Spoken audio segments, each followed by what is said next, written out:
아멘. 오늘은 로마서 3장 20절, 24절을 중심으로 하나님 율법 외에 나타난 하나님의 의라고 하는 제목으로 하나님 말씀 전하겠습니다. 로마서는 한마디로 말하면 기독교가 무엇인지에 대해서 우리에게 말해주고 있습니다.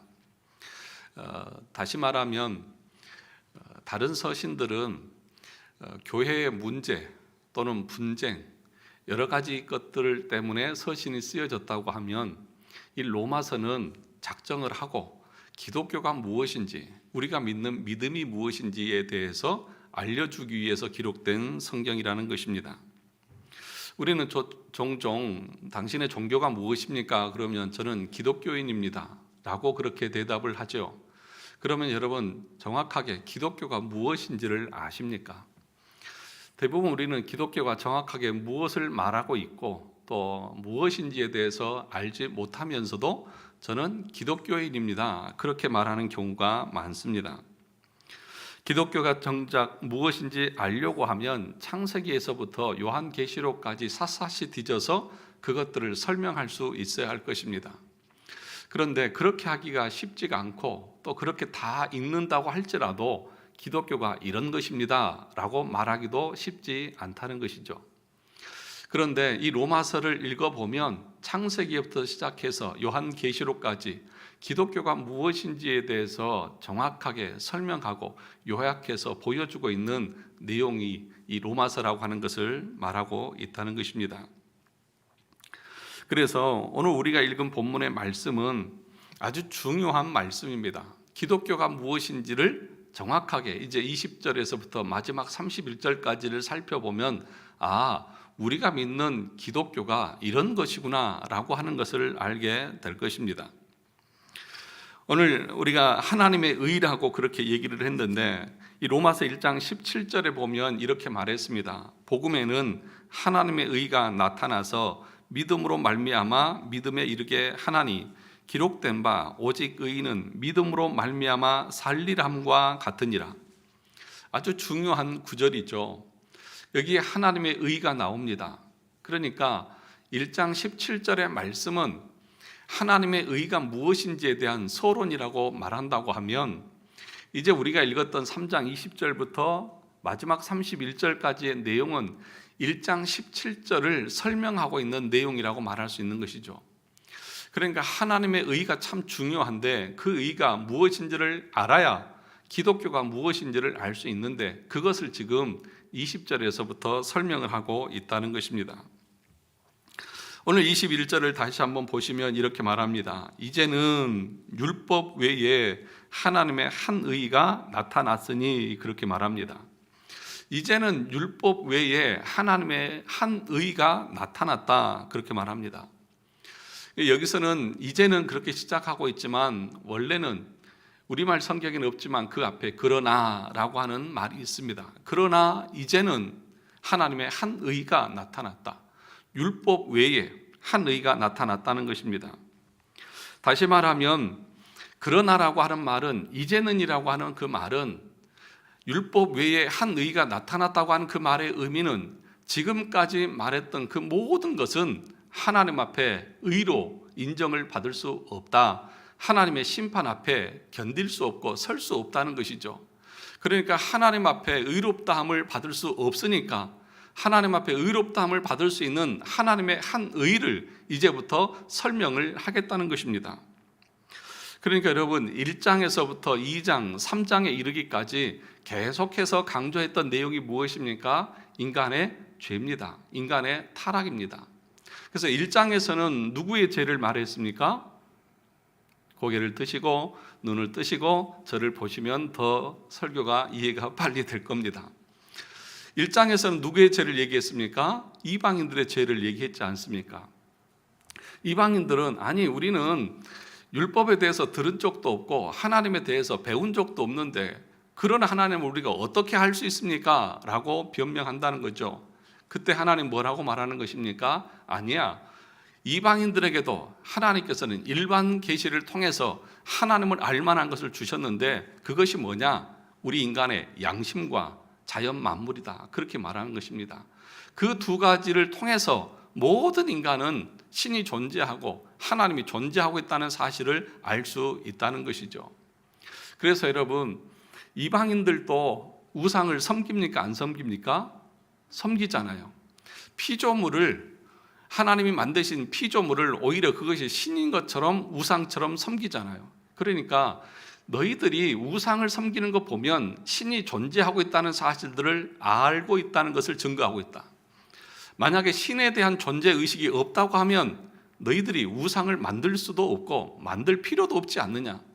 그런데 너희들은 하나님을 섬기지 않고 고의적으로 우상을 만들어서 불의하고 불순종하고 악한 너희들의 모습을 그대로 드러내 주어졌다. 또 하나 뭡니까? 우리의 양심이라고 말하죠. 양심. 그러니까 부패하고 타락했지만 우리의 양심은 남아 있습니다. 그러니까 예수 안 믿는 사람들이라고 해서 그 사람들은 도덕도 없고 윤리도 없고 지성도 없어서 짐승처럼 사는 것은 아니지 않습니까? 그래서 예수 안 믿는 사람들도 무엇이 옳고 무엇이 잘못된지는 다 알아요. 그 판단을 가지고 살아가는 거죠. 그러니까 이 일반 은총은 예수 믿는 사람이나 믿지 않는 사람들이나 다 주어진 거죠. 그런데 여러분, 우리의 양심이 어떻게 변질되어졌다는 것입니까?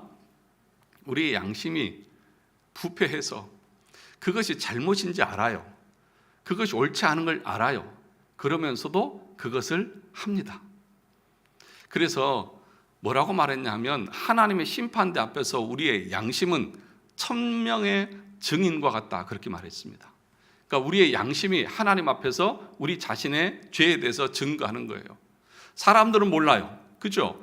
없는 데서 나 혼자 지은 죄에 대해서 사람들은 몰라요. 그런데 누가 합니까? 내 양심이 아는 거예요.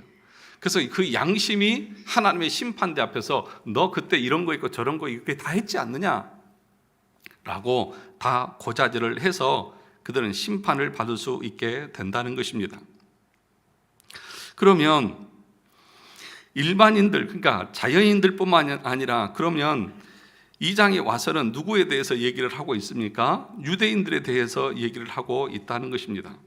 유대인들에 대해서도 말합니다. 유대인들은 뭘 가지고 있었습니까? 율법을 가지고 있었습니다.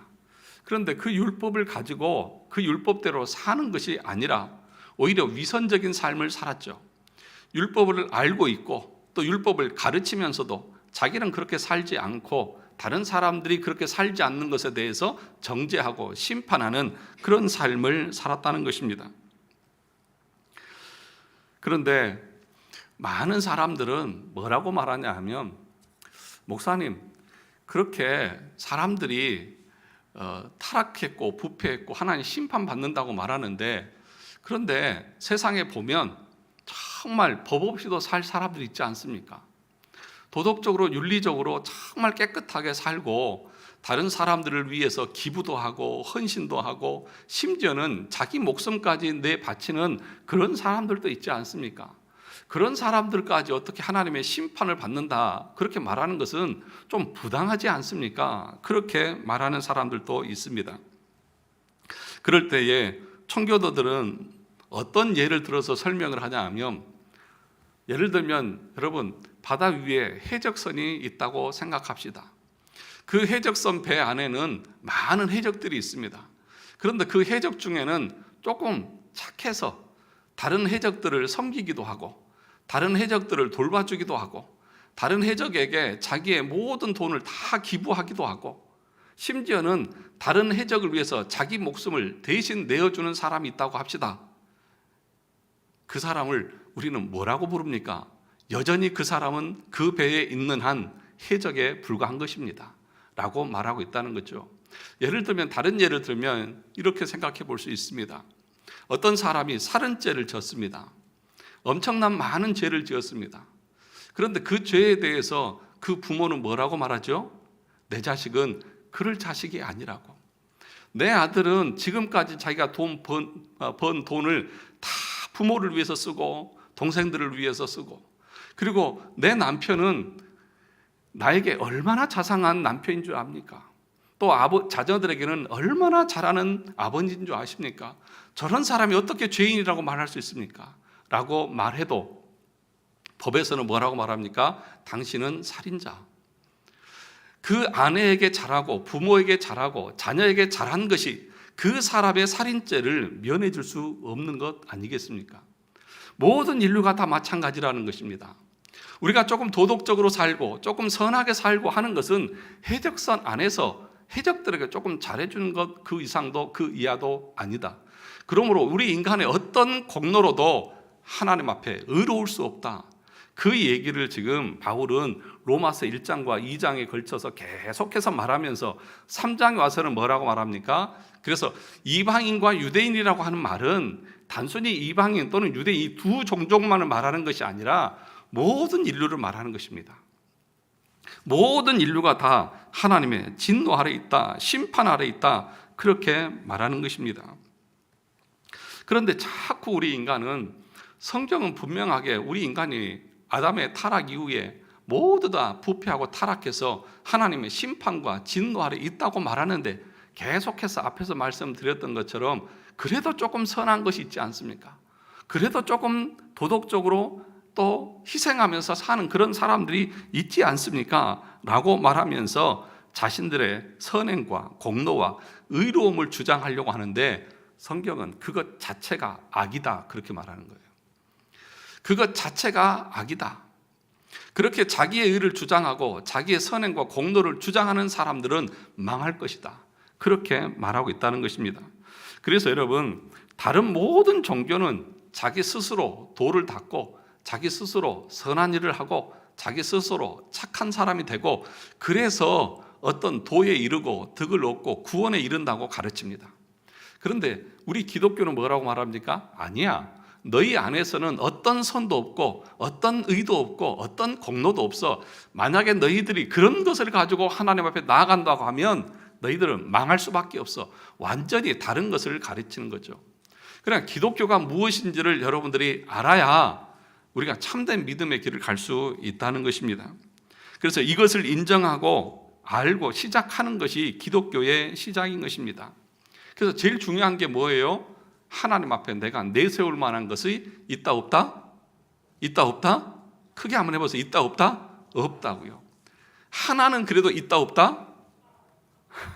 그래도 하나 정도는 있지 않느냐? 있어요 없어요? 없다고요. 하나도 없다고요. 그것을 여러분들이 그냥 머리로만 인정하는 것이 아니라 정말 하나님 앞에 가슴으로 인정할 수 있어야만 거기에서부터 기독교가 시작이 되는 거죠. 예수님 뭐라고 말했습니까? 내 제자가 되려고 하면 누구를 부인하고? 자기를 부인하고. 그렇죠. 제일 시작이 자기 부인이에요. 내 안에는 하나님 앞에 의롭다고 주장할 만한 것이 아무것도 없다. 그러면 여러분들이 지금 신앙생활을 70년, 80년 해 오셨는데 그동안 여러분들이 한 의와 선행과 공로가 하나님 앞에 내세울 것이 있다 없다? 목소리가 좀 작아지시는 것 같은데, 그래도 목사님 내가 우리 교회를 위해서 한 게 얼마나 있는데 있다 없다? 진짜입니까? 진짜입니까? 제가 볼 때는 조금 대답이 그렇게 큰 것 같지가 않아요. 그러니까 무슨 얘기입니까? 지금 1장에서는 이방인들에 대해서, 2장에서는 유대인들에 대해서 얘기를 하지 않습니까? 율법을 가지고 있어요. 그러면 이스라엘 백성들에게 율법의 유익이 있는데 그 율법을 주신 목적이 무엇입니까? 내가 이 율법을 주었다. 너희가 이 율법을 다 지켜 행해야 된다. 너희들은 행할 수 있다. 그렇게 행하라고 주셨을까요? 여러분들 어떻게 생각하십니까? 하나님이 율법을 주신 목적이 무엇일까요? 그 율법대로 다 행할 수 있다고 하는 것을 말하고 싶어서 주셨을까요? 아니에요. 그 정반대예요. 너희가 율법대로 한번 살아봐라. 이 율법대로 한번 살아봐라. 율법을 다 지켜 행해라. 그러나 그것을 행하려고 행하면 할수록 너희가 그것을 행할 수 없다는 것을 깨닫게 될 것이다. 그걸 깨달으라고 율법을 주신 거예요. 그런데 유대인들은 어떻습니까? 그 율법을 통하여서 자기가 무능하고 부패했고 타락했고 이 율법대로 살 수 없다고 하는 것을 깨닫고 자기가 죄인인 것을 보라고 율법을 주었는데, 이 사람들은 어떻게 말합니까? 율법을 다 지켰다고 말하는 거예요. 율법을 주신 목적은 마음의 할례를 위해서 주었는데 마음의 할례는 받지 않고 형식적으로만 하고 있는 거예요. 그래서 오늘 바울이 뭐라고 말합니까? 3장에 와서는 인간의 육체의 모든 부분들, 3장 13절과 18절 그 위에 보면 입술과 목구멍, 발, 손 비롯한 모든 지체들이 모든 악행을 자행하는 도구와 같다, 그렇게까지 말하고 있다는 것입니다. 그러니까 율법을 통해서는 우리가 절대로 하나님 앞에 의로울 수 없고, 율법을 지켜 행하려고 하면 할수록 내가 얼마나 부패하고 타락한 존재인지를 알고, 그리고 나서 그리스도 앞에 엎드리라고 율법을 주었는데, 이 유대인들은 어떤 거예요? 자기들은 다 지킬 수 있다는 것입니다. 여러분, 인간들의 행위와 공로가 하나님의 의를 만족시킬 수 없습니다.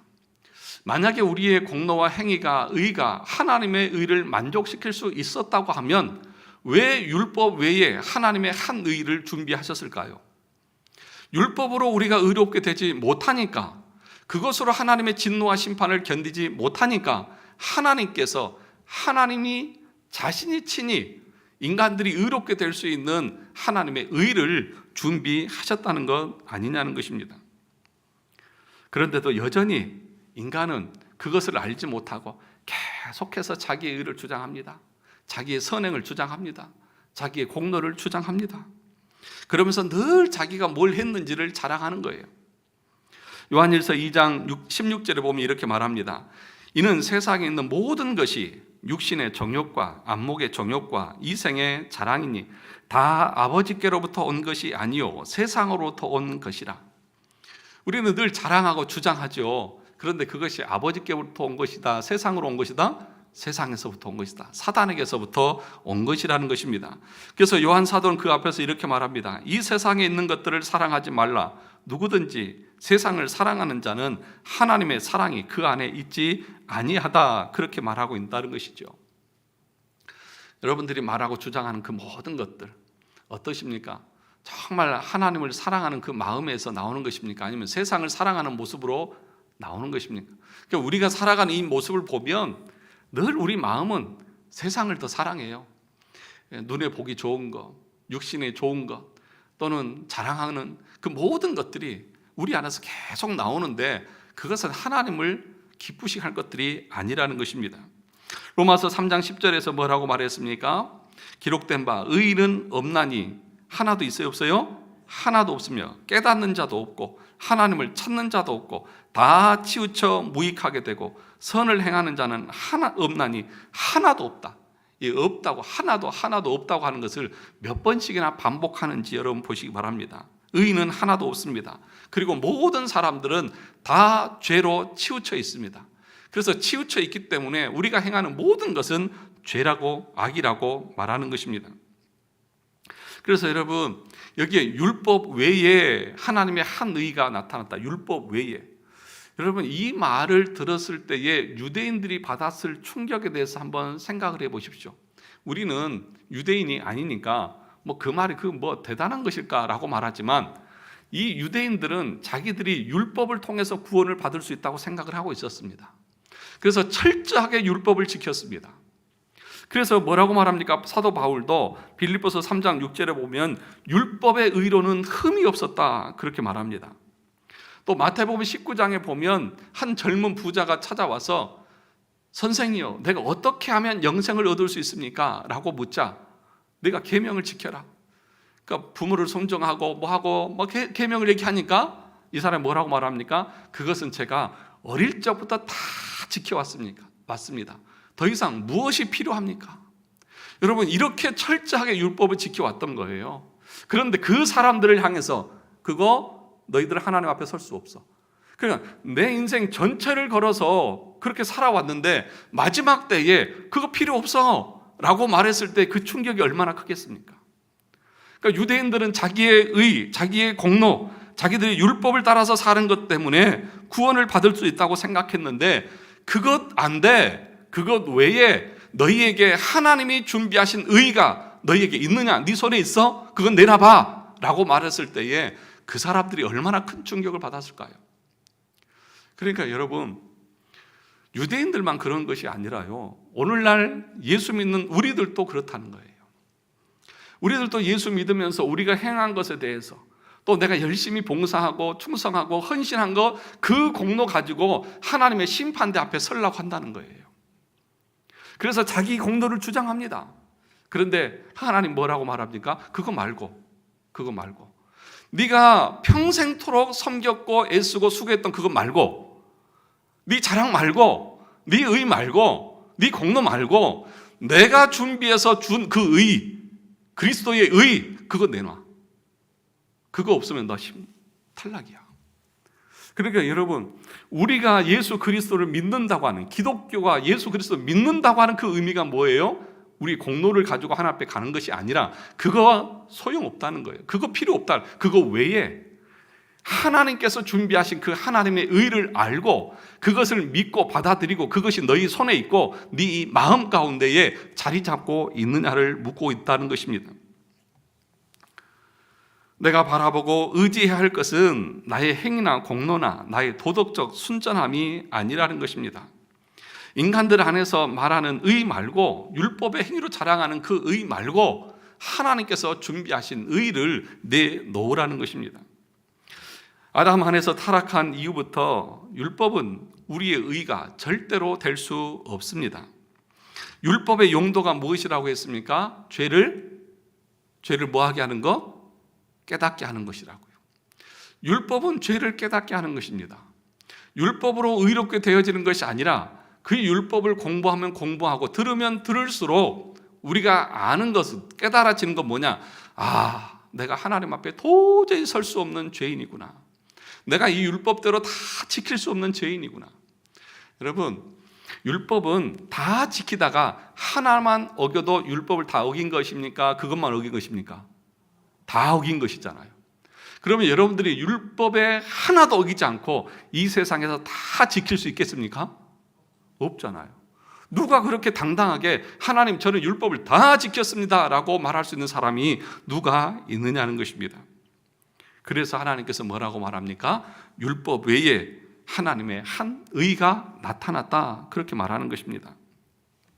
그러니까 이 절망적인 상황에서 벗어나기 위해서는, 이 죄에서 벗어나기 위해서는 다른 길이 필요하다. 그것이 뭐냐? 하나님께서 말해 놓으신 예수 그리스도다. 그래서 예수님께서 뭐라고 말씀하셨어요? 내가 곧 길이요 진리요 생명인지라. 나로 말미암지 않고는 아버지께로 올 자가 없느니라. 율법으로 가는 것이 아니라 하나님이 준비하신 의, 하나님이 마련하신 그 의를 너희가 믿음이라고 하는 도구와 수단을 통해서 받아들임으로 말미암아 영생을 얻는 것이지 너희의 공로로 하나님 앞에 설 수 없다. 그것이 성경에서 계속해서 반복적으로 강조하는 내용 아닙니까? 그래서 로마서 3장 20절도 다시 보시죠. 같이 한번 읽어보겠습니다. 3장 20절 같이 읽어보겠습니다. 시작. 그러므로 율법의 행위로 그의 앞에 의롭다 하심을 얻을 육체가 없나니 율법으로는 죄를 깨달음이니라. 여기서 말하는 율법이라고 하는 그 말의 의미는 뭐냐면요, 무슨 제사법, 시민법, 무슨 뭐 의식법 이런 것을 말하는 것이 아니라 이 신약에서 말하는 율법이라고 하는 것은 도덕적인 선함을 말하는 것입니다. 그러니까 너희의, 다시 읽어보면 너희의 도덕적인 선한 행위로 그 하나님 앞에 의롭다 하심을 얻을 육체가 있다 없다? 없다고요. 그러니까 우리가 행하는 이 땅에서 살아는 착하게 살고 의롭게 하는 그 어떤 것도 하나님 앞에 의로 인정받을 수 없다는 것입니다. 그럼 율법을 주신 목적이 뭐라고요? 죄를 깨닫게 하기 위해서. 죄를 깨달아야 그 죄를 해결할 수 있는 십자가를 바라보고 그분 앞에 가놓고서 엎드리는 것이죠. 그래서 이 목사가 이 강단에서 설교하는 내용이 어떻게 돼야 될까요? 율법적으로 설교하는 거예요. 여러분을 구원으로 인도하고 이끌어가기 위해서 목사는 교리적으로, 율법적으로 여러분들이 얼마나 부패하고 타락한 인간인지, 여러분이 그대로 살면 절대로 마지막 하나님의 심판대 앞에서 그 심판을 견딜 수 없다고 하는 사실을 여러분들이 깨닫게 하기 위해서 설교를 하는 거예요. 그러니까 여러분, 이렇게 사십시오. 선을 행하고 윤리적으로 도덕적으로 착하게 사십시오 라고 말하는 설교가 의미가 있을까요? 없을까요? 없어요. 왜 없는 줄 아십니까? 그렇게 못 살거든요. 율법적으로 다 못 산다고요. 못 사는데 여러분 밖에 나가서 예수 믿는 사람이면 그리스도인답게 선하게 착하게 사랑을 행하면서 사십시오. 살아쳐요? 못 살아요. 그러니까 그런 설교는 의미가 없는 거예요. 그럼 뭘 말을 해야 되냐? 여러분 살아보려고 하니까 살아지시던가요? 마음으로 미워하지 말라. 여러분 살인 뭐예요? 칼로 죽인 것만 살인이 아니라 뭐라고 했습니까? 마음으로 미워하는 것도 살인이라고 했잖아요. 여러분 지켰어요? 간음하지 말라고 했는데 여자를 보고 음욕만 품어도 그 여자를 보고 이상한 마음만 먹어도 간음이라고 했는데 여러분 그거 지킬 수 있어요? 율법을 주신 목적이 뭐예요? 못 지킨다는 거예요. 그런데 그 하지도 못하는 것을 목사기 강단에서 여러분 예수 믿는 사람이면 밖에 나가서 이렇게 도덕적으로 착하게 살아야죠. 살아보시라고요. 자기도 못 살면서 못 사는 거예요. 그러니까 설교가 그렇게 윤리적으로 도덕적으로 설교하는 것이 아니라 교리적인 가지고 율법적으로 여러분들이 살아보셨죠? 나가서 보니까 사라지던가요? 안 사라지잖아요. 못 사라지잖아요. 그러면 여러분들은 어떻게 됩니까? 율법대로 다 살지 못하고 율법에 하나라도 어기면 하나님의 심판인데 여러분 어겼지 않습니까? 그럼 여러분 어떻게 하실 거예요? 마지막 심판대 앞에서 어떻게 하실 거예요? 여러분 의 공로 자랑할 거 있어요? 없잖아요. 그럼 여러분 어떻게 해야 됩니까? 그것을 깨닫고 그것을 알아야 뼈저리게 느껴야 그리스도 앞에 나와서 엎드리고 십자가를 붙들 것 아니냐는 것입니다. 그래서 여러분 뭐라고 설교합니까? 우리의 노력이나 힘이나 공로로 여러분 하나님 앞에 설 수 없습니다. 그러므로 그리스도 앞에 두 손 들고 항복하십시오. 이것이 기독교고 이것을 가지고 가는 것이 영생의 길이라고 말하는 것입니다. 그래서요 계속해서 설교를 통해서 우리 안에서 자기를 자랑하고 자기 의를 주장하고 자기 공로를 내세우려고 하고 있는 우리의 죄에 대해서 목사는 설교를 통해서 계속해서 깨부셔서 와 내가 완전히 내 영혼이 파산 상태구나 라고 하는 것을 느끼게 해줘야 하는 것이죠. 그래서 산상수훈에서 말했던 것처럼 심령이 가난해서 나에게 남은 것은 하나도 없고 의에 줄이고 목마른 그리스도의 의만을 나는 바라본다고 말하도록 만들어가는 것이 목사의 책무고 의무라는 것입니다. 그래서 여러분들이 매주일 설교를 듣고 나서 돌아가시면서 야 그래도 내가 목사님의 설교를 들어보니까 그래도 내가 잘 살고 있네. 그래도 내가 예수 믿는 목사 같고 장로 같고 권사 같고 집사답네. 이런 마음 가지고 여러분들이 돌아간다고 하면 저는 설교를 잘 못한 거예요. 예. 그렇게 설교하고 그런 마음을 가지고 돌아가게 하면 이 목사가 여러분들을 지옥의 불구덩으로 밀어넣고 있는 악한 자예요. 예. 그게 악한 자예요. 그래서 청교도들은 뭐라고 말했냐 하면 그렇게 윤리적으로 도덕적으로 설교하는 자들 가리켜서 사악한 자들이라고 그렇게 말했어요. 왠지 아십니까? 성도들의 영혼을 지옥으로 밀어넣고 있기 때문에 그렇다는 것입니다. 여러분 율법의 3용도 아시지 않습니까? 첫째가 뭐예요? 정죄의 기능이에요. 정죄의 기능. 너 죄인이다. 율법을 통해서 내 죄를 깨닫는 거예요. 율법의 두 번째 용도가 뭐예요? 죄를 억제하는 거예요. 너 그렇게 하면 심판받아? 여러분 그렇게 살면 하나님의 심판이 있습니다. 그 말을 듣고 여러분들이 저러면 내가 안 되지 라고 여러분들의 마음의 죄를 억제하는 거예요. 세 번째 용도가 뭐예요? 삶의 법칙으로 우리에게 주신 거예요. 율법을 따라서 살아가라고. 사랑하는 성도 여러분,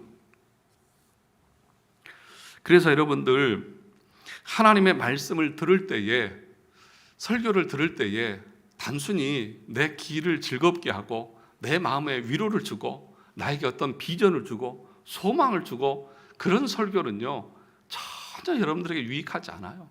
왠지 아십니까? 그렇지 않아도 우리 인간은 부패하고 타락해져 있는데 거기에 더해서 우리의 그 간을 붓게 만들고 하나님 앞에 가난한 심령이 아니라 부유한 심령으로 그래 나 정도면 됐지. 여러분 다 그렇게 생각하고 신앙생활 하시잖아요.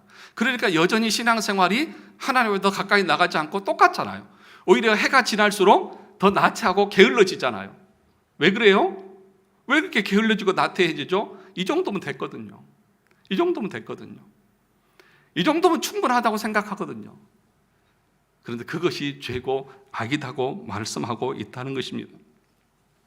그래서 율법으로 죄를 깨닫게 된 사람들은 율법의 의로는 내가 의롭게 될 수 없다는 것을 깨닫고 그리스도 앞에 나가는 것입니다. 십자가를 붙드는 것입니다. 그래서 여러분, 이 마태복음 23장을 가서 한번 찾아볼까요? 우리 마태복음 23장을 가서 보겠습니다.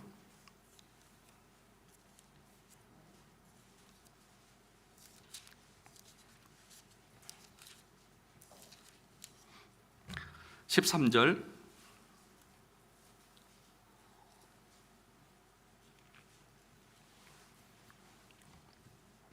마태복음 23장 13절을 같이 보겠습니다.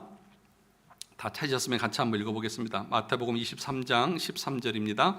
시작. 화 있을진저 외식하는 서기관들과 바리새인들이여, 너희는 천국문을 사람들 앞에서 닫고 너희도 들어가지 않고 들어가려 하는 자도 들어가지 못하게 하는도다. 15절.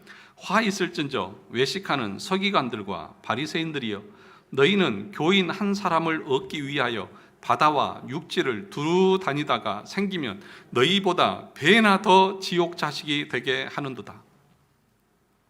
서기관과 바리새인들, 위선자들. 예수 그리스도나 세례 요한이 와서 맺혔던 메시지가 무엇입니까? 회개하라, 천국이 가까웠느니라. 회개의 메시지를 선포하지 않아요. 그리고 이 사람들은 자기의 의, 자기의 공로, 그래서 기도할 때 어떻게 합니까? 두 손 높이 들고 사람들 앞에 인정받고 칭찬받고, 나는 11조도 하고 나는 뭣도 하고 뭣도 하지 않고 나는 하나님 이런 사람입니다 라고 말하는 그들을 향해서 예수님께서 뭐라고 말합니까? 화 있을진저 너희들은 성도들을, 내 백성들을 지옥 자식 만들게 하는 거다. 너희도 들어가지 않고 천국에 들어가려고 하는 사람들까지 막아서는 악한 자들이다. 그래서 배나 지옥 자식 만드는 자들이다. 그게 누구라고요? 윤리적으로, 도덕적으로 설교하는 목사들이라고요. 이게 얼마나 무서운 말입니까? 이 말씀이 지금 지도자들에게 하고 있는 거잖아요. 바리새인과 서기관들에게 회개의 말씀을 선포해서 율법을 통해서 그들의 죄를 깨닫게 하고 그리스도를 붙잡게 해야 되는데, 그렇게 하지 않고 있다고 하면, 여러분, 교회에 여러분들이 왜 오셨습니까? 천국 가기 위해서 왔지 않습니까? 그러면 천국으로 이끌어 가야 되는데, 내가 천국 가기 위해서 교회에 왔는데 목사의 설교가 천국으로 인도하는 메시지가 아니라 내 육체의 부패함과 타락함을 강화시켜주는 내용으로 가득 채워져 있다고 하면, 아, 내가 이렇게 해도 천국 갈 수 있구나. 그러다가 멸망당한다고요. 그러니까 청교도들은 그렇게 설교하는 자들을 가리켜서 사악한 자들이라고 그렇게 책망을 했던 것이죠. 그래서 여러분, 호라티우스 보나라고 하는 사람이 영혼을 인도하는 이들에게 주는 글이라고 하는, 다시 말하면 목회자들, 목사들에게 주는 글이라고 하는 그 책이 있습니다. 그 책에 이렇게 얘기를 했어요. 영원히 죽지 않고 천국과 지옥으로 갈 수밖에 없는 존재인 인간들에게 설교하기 위해, 그러니까 우리의 영혼은 뭐 여기서 죽고 끝나는 것이 아니잖아요. 죽고 난 뒤에 천국과 지옥이 있지 않습니까? 그런 인간들에게 설교하기 위해서 강대상이라는 무서운 곳에 올라가면서, 이 강대상을 어떻게 표현했냐면 무서운 곳이라고요. 무서운 곳이에요. 저는 무서운 곳에 지금 서 있는 거예요. 여러분, 설교 뭐 저 정도는 나도 할 수 있겠다, 그런 말 하지 마세요. 예. 목사의 설교가 무엇인지를 알면 도저히 그렇게 말 못해요. 이 사람은 지금 이 강대상을 뭐라고 표현했냐면 무서운 곳이다. 그러면서 뭐라고 말하냐면, 강대상이라는 무서운 곳에 올라가면서 사뿐히 올라갈 수 있는 것은 그들이 그 사실을 믿지 않기 때문이다. 그러니까 이 설교하러 올라오는데 그냥 가볍게 사뿐히 그냥 올라가고 있다고 하는 사실은 그 사람이 천국과 지옥에 대해서 믿지 않는 사람이다. 얼마나 무서운 말입니까? 그러니까 이 설교 시간에 이 무서운 자리에 서서 하나님의 말씀을 대언하고 그 말씀을 통해서 듣는 성도들이 천국과 지옥이 나누어지는 이 중체대한 이 시간을 어떻게 시시껄껄한 농담이나 자기 이야기나 세상적인 강연을 하고 마칠 수 있냐는 것이죠. 그럴 수 없다는 것입니다. 아주 무서운 것이에요. 그래서 뭐라고 말했냐면, 이 목사로 부름을 받는다고 하는 것은 위험한 소명이다. 아주 위험한 직분을 감당하고 있는 거예요. 그러니까 지금 이 설교를 지금 오늘 오후에 이제 교회에 관해서라고 하는 내용을 설교할 때도 나올 얘기지만 지금 이 설교를 누가 듣고 있는 거예요? 누가 듣고 있어요? 성령 하나님께서 이 자리에서 듣고 있어요. 진리의 영이신 성령이 듣고 있어요. 그 성령 앞에서 저는 지금 뭐 하고 있는 거예요? 설교하고 있는 거예요. 그런데 제가 그 설교를 바르게 하지 않으면 나 그렇게 말한 적 없는데, 그래서 목사는 마지막 때에 내가 설교한 그거 가지고 하나님 앞에 엄중한 심판을 받을 거예요. 그래서 많이 선생되지 말라. 네 가르침대로 네가 심판을 받을 것이다. 그 얼마나 두려운 것입니까? 얼마나 무서운 자리입니까? 이게 얼마나 무서운 것이냐고. 그런데 목사들에게만 이런 말을 하는 것이 아니라요, 성도들을 향해서도 그 책에 보면 리차드 백스터라고 하는 청교도 목사님이 이런 설교를 듣는 성도들을 향해서 이렇게 얘기했어요. 한번 들어보시기 바랍니다.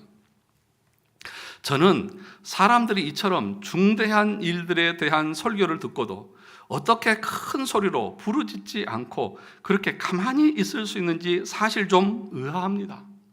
그러니까 천국과 지옥에 대한 설교, 그 율법으로 죄를 책망하는 그 설교를 듣고도, 그 자신의 부패한 타락을 듣고도 가만히 있다고 하는 사실 자체가 자기는 의아하다고. 아니, 그보다 어떻게 자기네 목사한테 가서 어떻게 하면 좋은지 알아보지 않고 그렇게 가만히 있을 수 있을까 하는 생각이 듭니다. 그러니까 여러분들이 제 설교를 듣고, 목사님, 그러면 제가 어떻게 해야 구원을 얻고, 그러면 신앙생활 제가 어떻게 해야 되죠? 라고 물어보는 사람이 한 사람도 없다는 거죠. 저한테 그렇게 물어보는 사람이 한 사람도 없어요. 천국과 지옥에 관한 설교가 이제 더 이상 사람들에게 먹히지 않고 있습니다. 사람들은 영원한 세계에 대한 관심이 없습니다. 여러분은 혼자 있을 때 천국에서의 영원한 복락과 지옥에서의 영원한 고통을 생각해 보지 않으십니까? 어떻게 그런 생각을 하지 않을 수 있을까요? 그런 생각 때문에 잠을 설쳐본 적이 없다니 참으로 신기합니다. 여러분, 천국과 지옥이 있고 그렇게 살다가는 지옥 간다고 말하는 메시지를 듣고도 사람들이 두려워하지도 않고 그것에 대해서 고민하지도 않고 진짜 그런 일이 있으면 어떡하지 하면서 밤에 잠을 설치지도 않는다는 것입니다. 이처럼 중요한 일에 대해 듣고도 마음이 아무렇지 않은 사람이 있다면 그 사람도 과연 살아있는 사람이라고 할 수 있을까요? 아마 시체로 보는 것이 나을 것입니다. 하나님의 심판대 앞에 서야 한다는 말을 듣고도 떨기는커녕 쿨쿨 잠을 자다니, 오늘 잠잔 사람들 회개하세요. 쿨쿨 잠을 자다니 그 사람을 어떻게 산 사람이라고 할 수 있겠습니까? 자신이 처하게 될 영원한 상태에 대해 듣고도 눈썹 하나 까딱하지 않고 평소처럼 자고 깰 수 있는 그를 어찌 사람이라 하겠습니까? 세상 일이라면 그렇게 부지런히 쫓아다니면서 구원받는 것이나 지옥에 떨어지는 것 같이 큰 문제들에 대해서는 어떻게 아무 대책도 세워놓지 않고 있을 수 있을까요? 지금 이 자리에 앉아 계신 여러분, 잘 들으십시오. 그리스도와 자신들의 영혼에 대해 그렇게 무관심하게 지낼 수 있는지 그 또한 신기합니다. 그들은 온 영혼을 쏟아 하나님께 탄원하지도 않고 하나님께 초점을 맞추지도 않으며 또 앞으로 하나님 앞에 가서 계산해야 할 것에 대해 좀 더 진지하게 생각하지도 않으니 참으로 신기할 따름입니다. 어떠세요? 여러분들은 이런 설교를 들으면서도 잠이 오십니까? 내가 언제 죽어서 하나님의 심판대 앞에 설지 모르는 인생이 우리 인생인데, 내가 이렇게 살다가 반드시 하나님의 심판대 앞에 설 것인데 어떡하지? 진짜 내 신앙과 내 믿음이 하나님 앞에 설 수 있는 의를 소유하고 있나? 한번 목사님한테 찾아가서 한번 물어나 봐야 되겠다. 목사님, 저는 지금 기독교를 이렇게 생각하고 믿음을 이렇게 생각하고 우리의 구원을 이렇게 생각하는데 이게 맞습니까? 이렇게 하면 진짜 구원받는 거 맞습니까? 라고 여러분들 떨면서 두려워와서 와서 물어봐야 될 거 아닙니까? 그렇다고 오늘 예배 마치고 전부 다 목장실 앞에 서 있지 마시고요. 무슨 얘기를 하는 거예요? 정말 중요한 게 무엇이냐는 것이죠. 우리 인생에서 정말 중요한 게 무엇이냐는 것이죠. 이런 설교를 들으면 여러분 마음 가운데에 정말 두려움과 공포와 사시나무 떨들 같은 그런 마음이 있어야 되는데, 사람들이 이렇게 소리치고 외치고 경고를 해도 사람들이 듣지 않는다는 것이죠. 콧방귀도 안 낀다는 것이죠. 오히려 이런 설교를 들으면서도 잠이 콜콜 오냐는 것이죠. 그게 사람이냐는 것이죠. 지금 제 얘기가 아니라 리차드 백스터가 말하는 거예요. 그게 어떻게 살아있는 사람이라고 말할 수 있냐. 죽었으니까 그것에 대한 감각이 없으니까, 영적인 감각이 없으니까 이런 설교를 듣고도 아무렇지도 않게 그렇게 살아가는 거 아니냐. 자기의 세상적인 일에 있어서는 그렇게 부지런히 열심히 모든 것을 다 쏟아서 그렇게 살아가면서 너의 영적인 영혼의 구원을 위해서 어떻게 그렇게 무관심하고, 어떻게 그렇게 무책임하고, 어떻게 그렇게 무관심하게 그렇게 하루하루를 살아갈 수 있느냐는 것이죠. 사랑하는 성도 여러분, 율법을 주신 목적이 무엇입니까? 우리의 죄를 깨닫게 하기 위해서입니다. 그리고 오늘 본문의 말씀에 보면 21절에 다시 로마서 4장 21절에 오셔서 같이 한번 다시 읽어보겠습니다.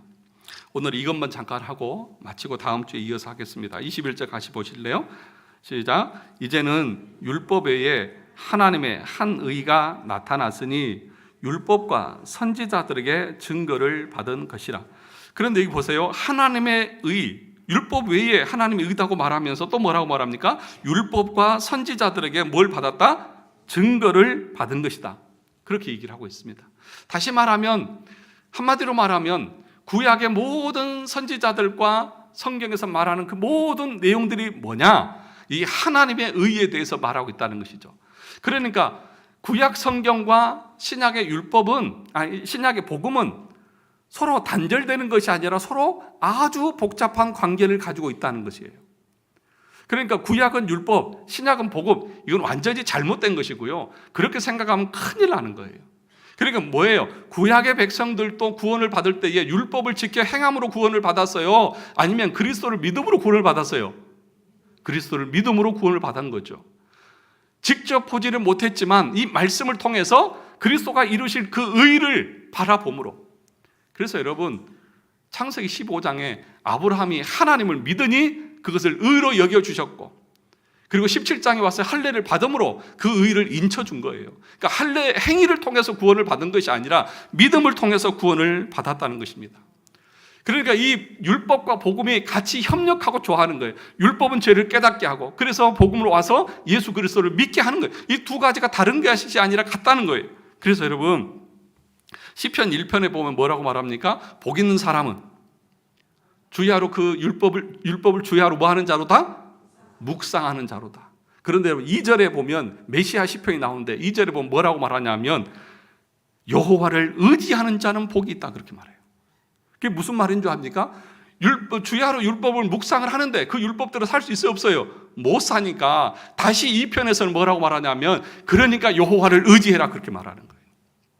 여러분 18편에 여러분 그 메시아의 시편이 나와요. 그리고 19편은 뭔지 아십니까? 율법에 대한 것이 나와요. 그리고 또 118편에 또 그 하나님을 믿는 것에 대해 나오고, 119편, 그게 무슨 장이죠? 율법이잖아요.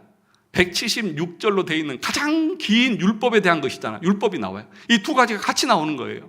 그러니까 율법으로 우리가 의 없게 될 수가 없고, 율법은 우리의 죄를 드러내고 책망하고 지적하고, 그래서 이것으로는 내가 구원을 얻을 수 없구나 라고 하면서 그리스도를 의지하게 만드는 것이 율법과 복음의 관계라고 말하고 있다는 것입니다. 그것뿐입니까? 여러분, 구약의 제사만 봐도 그렇다, 그 사실을 알 수 있습니다. 하나님께서 이스라엘 백성들을 애굽에서 이끌어내서 시내산에서 언약을 맺죠. 그리고 그들에게 율법을 주셨습니다. 그렇죠? 율법만 주셨습니까? 율법과 함께 뭘 주셨냐 하면 제사 제도를 주셨어요.